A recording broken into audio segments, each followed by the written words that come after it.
Hello guys, welcome back to my YouTube channel TS Agri Academy में। दोस्तों, आप लोगों का बहुत बहुत ही स्वागत है। गाइस, अगर आप लोग हमारे चैनल पर नए हो, पहली बार आए हुए, तो प्लीज़ चैनल को लाइक शेयर और सब्सक्राइब किए बिना बिल्कुल भी ना जाना। यहाँ पर हम लोगों के आपके सेमेस्टर एग्ज़ाम की प्रिपरेशन और बीएससी एग्रीकल्चर की प्रिपरेशन सभी प्रकार की तैयारी कराई जाती है और आपके पेपर्स का सलूशन सबसे सटीक, सबसे पहले, सबसे अच्छा आता है। तो गाइस, प्लीज़ चैनल को, अगर नए हो तो प्लीज़ चैनल को लाइक शेयर और सब्सक्राइब करना बिल्कुल भी ना भूलना। दोस्तों, आज हम लोग बात करेंगे बीएससी सिक्स सेमेस्टर को लेकर बेनिफिशियल इंसेक्ट के बारे में। तो उसके आज हम बात करेंगे रेशम कीट के बारे में। उससे पहले हमने की थी मधुमक्खी पालन यानी एपीकल्चर के बारे में। तो दोस्तों, सेरीकल्चर जो है हमारा, इससे हमने टॉप 30 क्वेश्चंस इंक्लूड किए हैं इस क्लास में, जो कि बहुत ही महत्वपूर्ण और मेजर क्वेश्चन है, जो कि परीक्षा दृष्टि से बिल्कुल ही क्लियर है कि ये आपसे ये क्वेश्चन, ज़्यादा से ज़्यादा क्वेश्चन इस पीडीएफ से आपसे पूछे जा सकते हैं। तो गाइस, अगर आप लोग चैनल पर नए हो तो प्लीज़ चैनल को लाइक शेयर और सब्सक्राइब किए बिना बिल्कुल भी ना जाना। और अगर आपको क्लास पसंद आए तो ही करना, ना पसंद आए तो गाइस आप स्किप करके निकल जाना। ठीक है, जैसे कि हमारा पहला क्वेश्चन यहाँ पर रहेगा। दोस्तों, ये सेरीकल्चर की क्लास है यानी शहतूत रेशम कीट की। तो पहला क्वेश्चन रहने वाला है, सेरीकल्चर किसे कहते हैं।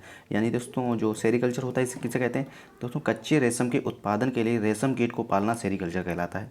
जब हम लोग कच्चे रेशम कीट को उत्पादन के लिए रेशम कीट को पालते हैं तो उसे सेरीकल्चर कहा जाता है। ठीक है, नेक्स्ट क्वेश्चन हमारा रहेगा कि रेशम का उत्पादन करने वाले प्रमुख देश कौन से हैं।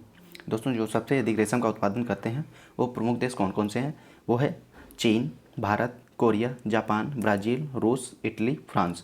ये जो हैं सबसे ज़्यादा रेशम के उत्पादन करने वाले राज्य हैं। पहले नंबर चीन आता है, दूसरा भारत का आता है, नेक्स्ट कोरिया, जापान, ब्राज़ील, रूस, इटली व फ्रांस। ये सभी रेशम कीट का मुख्यतः उत्पादक हैं। नेक्स्ट है, विश्व के दो प्रमुख रेशम कीट उत्पादक के नाम कौन कौन से हैं। तो दोस्तों, दो प्रमुख जो हैं वो हमारा भारत और चीन दो हैं आगे, यानी कि पहले नंबर पर भारत आता है, पहले नंबर चीन आता है, दूसरा नंबर हमारा इंडिया का आता है। नेक्स्ट है, रेशम के कीड़े का वैज्ञानिक नाम क्या होता है। दोस्तों, रेशम के कीड़े का जो वैज्ञानिक नाम होता है वो होता है बॉम्बिक्स मोराई।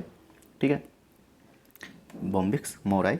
नेक्स्ट क्वेश्चन रहेगा, विश्व में कुल रेशम उत्पादन की कितने प्रतिशत भारत व चीन का होता है। यानी कि जो टोटल प्रोडक्शन होता है रेशम का वर्ल्ड में, उसमें से केवल चीन और भारत का कितने प्रतिशत हिस्सेदारी रहती है। तो दोस्तों, अकेले चीन और भारत की ही 60% जो है हिस्सेदारी रहती है रेशम उत्पादन में। पूरे वर्ल्ड में 60% यानी 60% जो है अकेले इंडिया और चाइना से ही होता है। नेक्स्ट है, रेशम कीड़े का लार्वा को क्या खाता है। यानी रेशम कीड़े का जो लार्वा होता है वह क्या खाता है गाइस। वो खाता है शहतूत की पत्तियाँ, शहतूत की पत्तियाँ। इसीलिए इसका जो पालन किया जाता है वो शहतूत पर ही होता है। नेक्स्ट है, रेशम कीड़े की कौन सी स्पीसीज सबसे अधिक प्रयोग की जाती है। तो दोस्तों, जो रेशम कीट की सबसे अधिक प्रयोग की जाती है प्रोडक्शन के लिए, उस कौन सी है, वो है बॉम्बिक्स मोराई। ठीक है, बॉम्बिक्स मोराई का उत्पादन सबसे अधिक किया जाता है। नेक्स्ट है, रेशम कीट बॉम्बिक्स मोराई यह किस कुल से संबंधित है। तो दोस्तों, ये रेशम कीट जो हमारा है वो बॉम्बिसिडी से संबंधित है। जितने भी रेशम कीट हैं सभी एक ही कुल में आते हैं। नेक्स्ट है, पिछले 5000 वर्षों से सेरीकल्चर उत्पादन कहाँ प्रचलन है। यानी अगर माना जाए कि सबसे पहले रेशम कीट का उत्पादन कहाँ से शुरू हुआ, तो दोस्तों वो शुरू हुआ था चीन से। सबसे पहले चीन से, यानी सबसे पिछले 5000 वर्षों से जो है सेरीकल्चर का उत्पादन हमारे चीन में हो रहा है। ठीक है गाइज, अगर आप लोग चैनल पर नए हो, वीडियो पसंद आ रही हो, क्लास अच्छी लग रही है, तो गाइज चैनल को सब्सक्राइब जरूर करें और बेल आइकन भी प्रेस करें। नेक्स्ट है, एक कोकून में कितने तंतु होते हैं। दोस्तों, जो एक कोकून होता है उसमें कितने तंतु होते हैं। उसमें लगभग 1000 यार्ड यानी कि 1000 धागे या तंतु होते हैं। ठीक है, नेक्स्ट है, राष्ट्रीय रेशम उत्पादन अनुसंधान प्रशिक्षण यानी CSRTI कहाँ स्थित है। Central sericulture research technology institute जो है वो हमारा मैसूर कर्नाटक में स्थित है। ठीक है गाइस, नेक्स्ट है, आई एल पार्मर के अनुसार एक पिंड रेशम में कितना तंतु होता है। तो दोस्तों, एक पिंड जो रेशम होता है उसमें कितना तंतु या धागा होता है। तो दोस्तों, 1000 मील फिलामेंट यानी कि 1000 मील लंबा तंतु होता है एक पिंड में। ठीक है, नेक्स्ट है, कितने कच्चे रेशम उत्पादन के लिए लगभग 10 बिलियन पाउंड शहतूत की पत्तियों की आवश्यकता होती है। दोस्तों, कितने कच्चे रेशम उत्पादन के लिए 10 बिलियन पाउंड शहतूत की पत्तियों की आवश्यकता होती है। यानी अगर हम 70 मिलियन पाउंड रेशम कीट का उत्पादन करेंगे तो हमें 10 बिलियन पाउंड रेशम कीट की पत्तियों की आवश्यकता होगी। अगर 70 मिलियन हम करेंगे, ठीक है गाइस, अगर हम लोग 70 लाख करेंगे तो 10 करोड़ चाहिए, बिलियन करोड़ ही होता है हमारा शायद। नेक्स्ट है, 1 किलोग्राम रेशम उत्पादन करने के लिए कितने रेशम कीटों की आवश्यकता होती है। तो दोस्तों जब हम 1 ग्राम रेशम कीट उत्पादन करेंगे तो उसमें लगभग कितने कीड़े की आवश्यकता पड़ेगी 1 ग्राम रेशम उत्पादन के लिए। तो गाइस वहाँ पर कम से कम हमें 5500 कीड़ों की आवश्यकता पड़ेगी, जो है 5500 कीड़ों की आवश्यकता पड़ेगी सिर्फ 1 किलोग्राम रेशम कीट उत्पादन करने के लिए 5500 कीड़ों की आवश्यकता होगी। इतने रेशम कीटों की हत्या की जाती है 1 किलोग्राम रेशम उत्पादन करने के लिए। नेक्स्ट क्वेश्चन हमारा रहेगा गाइस, क्वेश्चन नंबर जो हमारा 15 है, देश में रेशम उत्पादन की विभिन्न प्रक्रिया में कितने लोग व्यस्त हैं। यानी कि दोस्तों रेशम कीट उत्पादन के लिए लगभग कितने लोग रेशम कीट का उत्पादन करते हैं। तो विभिन्न प्रक्रिया जो होती है उसमें करीब 60 लाख लोग इंक्लूड हैं रेशम कीट से संबंधित, जिन्हें मुख्यतः एक तरीके से रोजगार प्राप्त है ओनली रेशम कीट से। नेक्स्ट है, भारत रेशम की सभी 5 प्रजातियों के उत्पादन करता है, वह कौन कौन सी हैं। दोस्तों भारत में मतलब जो 4-5 प्रकार के रेशम कीट का उत्पादन किया जाता है वो कौन कौन सी हैं। वो हमारी प्रजातियां जो रहने वाली हैं गाइस, जैसे कि शहतूत, आक, टसर, ट्रिपिकल, टसर एरी और मूंगा, जो 5 प्रजातियां हैं, इन 5 प्रजातियों की भारत में जो है उत्पादन किया जाता है। नेक्स्ट है, बोम्बिक्स मोराई कौन सा रेशम पैदा करता है। दोस्तों बोम्बिक्स मोराई कौन सा रेशम पैदा करता है। दोस्तों वो मलबरी रेशम पैदा करता है या शहतूत वाला रेशम पैदा करता है। नेक्स्ट क्वेश्चन हमारा रहेगा गाइस, इसके बाद हमारा जो नेक्स्ट क्वेश्चन है कि मूंगा रेशम कीट का वैज्ञानिक नाम क्या है। मूंगा रेशम कीट का जो बोम्बिक्स वैज्ञानिक नाम है वो है एंथेरिया एसामेंसिस। एंथेरिया एसामेंसिस जो है मूंगा कीट का वैज्ञानिक नाम होता है। मूंगा रेशम कीट का एंथेरिया एसामेंसिस।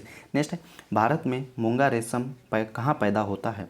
दोस्तों जो मूंगा रेशम है वो कहाँ पैदा होता है, वो होता है उत्तरी पूर्वी क्षेत्र की ब्रह्मपुत्र घाटी में। उत्तरी पूर्वी जो क्षेत्र ब्रह्मपुत्र घाटी का है वहाँ पर मूंगा रेशम कीट पैदा होता है। नेक्स्ट है, मूंगा रेशम कीट किस पेड़ पर पाला जाता है। दोस्तों मूंगा रेशम कीट जो है वो पाला जाता है सोम यानी कि मेकिल्स माइलिट्टा और सोलू लिट्सी पोली एनिया के पेड़ पर पाया जाता है। सोम और सोलू के पौधे पर जो है मूंगा रेशम कीट को पाला जाता है। नेक्स्ट है, ट्रिपिकल टसर रेशम किस कीट से उत्पादित होता है। दोस्तों टिपिकल टसर रेशम जो है किस कीट से उत्पादित होता है, वो होता है एंथेरिया माइटिट्टा। एंथेरिया माइटिट्टा से जो है ट्रिपिकल रेशम कीट उत्पादन होता है। क्वेश्चन नंबर हमारा 22 रहेगा कि ट्रिपिकल टसर रेशम कीट किस पर पाला जाता है। दोस्तों ट्रिपिकल टसर रेशम कीट जो है किस पर पाला जाता है, वो पाला जाता है टर्मेटोसा जो है वो अर्जुना के पेड़ पर जो है वो पाला जाता है। क्वेश्चन नंबर नेक्स्ट हमारा रहेगा 23, यह है आग टसर रेशम किस कीट द्वारा पैदा होता है। दोस्तों जो आग टसर रेशम कीट है किससे पैदा होता है, वो है हमारा गाइस, जो हमारा क्वेश्चन है 23 की आग टसर रेशम कीट किस कीट द्वारा तैयार किया जाता है, वो होता है एंथेरिया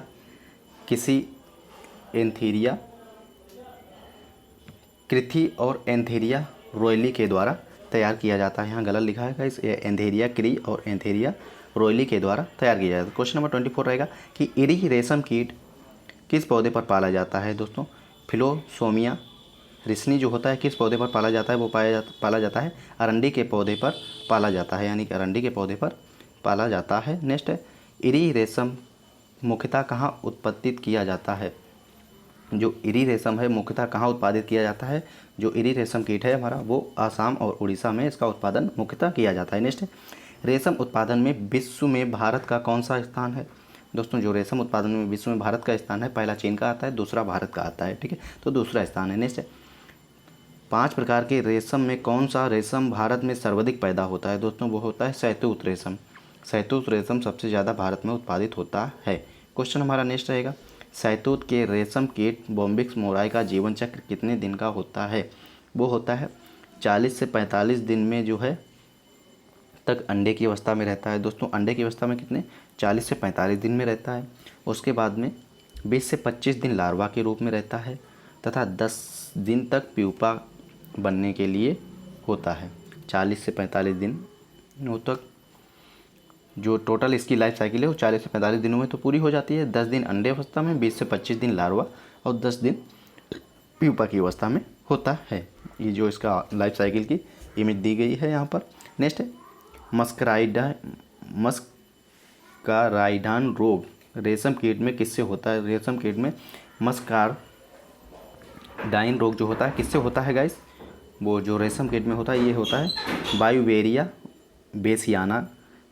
बेसियाना नामक कवक के द्वारा जो है ये होता है। नेक्स्ट है यूजी फ्लाई रेशम कीट का खतरनाक कीट है, यह कितने प्रतिशत फसल को नुकसान पहुंचाता है? दोस्तों यूजी फ्लाई जो है ये रेशम कीट का एक बहुत भयानक खतरनाक कीट है, ये कितनी फसल को नुकसान कर सकता है? तो दोस्तों यह जो है 10 से 20% तक हमारी फसल को नुकसान पहुंचा सकता है। तो गाइस ये जो हमारी क्लास थी ये पूर्णतः कंप्लीट हुई रेशम कीट पे यानी सेरीकल्चर पे। तो अगर आप लोगों को क्लास पसंद आई हो, अच्छी लगी तो गाइस प्लीज़ चैनल को लाइक शेयर और सब्सक्राइब करना बिल्कुल भी ना भूलें। इसके बाद में हम लोग मिलेंगे next day next topic next class में। Okay guys, thanks for watching, take care.